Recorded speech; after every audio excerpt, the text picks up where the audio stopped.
Let's talk a little bit about precognitive dreams, or dreams about the future.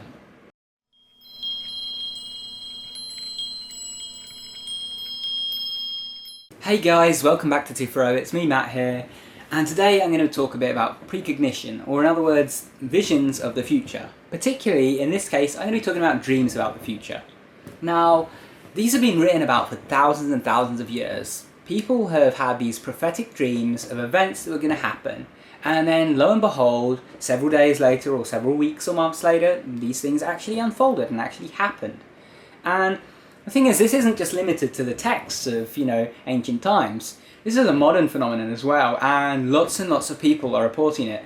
If you were to ask, a classroom full of people, there would probably be at least one or two people in there that have had at least one dream that went on to occur in their day-to-day life. So these are a very real thing. Whether or not, they're actual prophetic dreams or it's just a coincidence is another matter. But I can attest to having had these myself, and in fact I've had these with such a frequency that it's quite normal for me during a period where I have several dreams in one night, for the last dream of the night to be related to what's going to happen the next day. Now I can't explain why this is. Is this that I'm actually seeing the future? Is it just a coincidence and that, what's going on in my head is shaping what I'm doing through that day?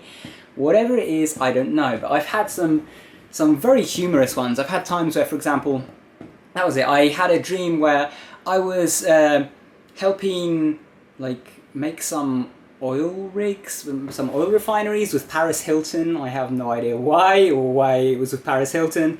And it was something about oil refineries, and then there was something going on about diamonds. And I woke up and I had two new emails in my inbox. One of them was about signing a petition to stop something to do with oil refineries being built, and the other one was a thing about diamonds in Africa or something like that, both from the same website that had arrived about 5 minutes after I woke up that morning.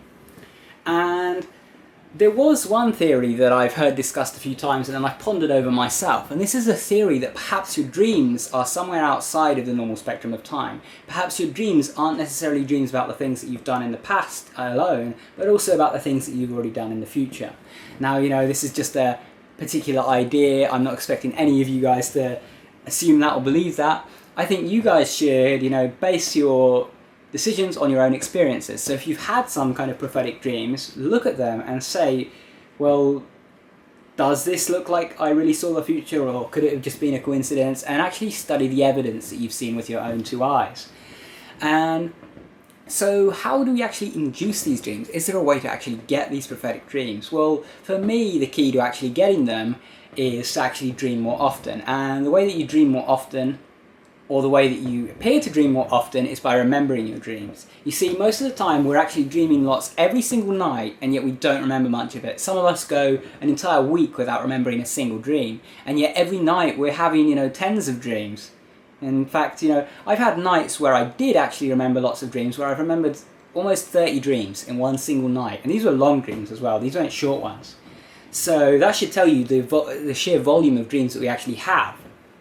Now, how do you start to remember them? Well, I remember them by keeping a dream journal. You see, when you write down every morning what your dreams were the night before, your brain starts to remember that, hey, in the morning I'm going to remember my dreams. So as a result, the next night you remember more. So you might remember nothing the first night and just write down that you didn't remember any dreams. The second night you might remember a partial dream. The third night you might remember 2 dreams. The fourth you might remember 3, and so on, and it builds up.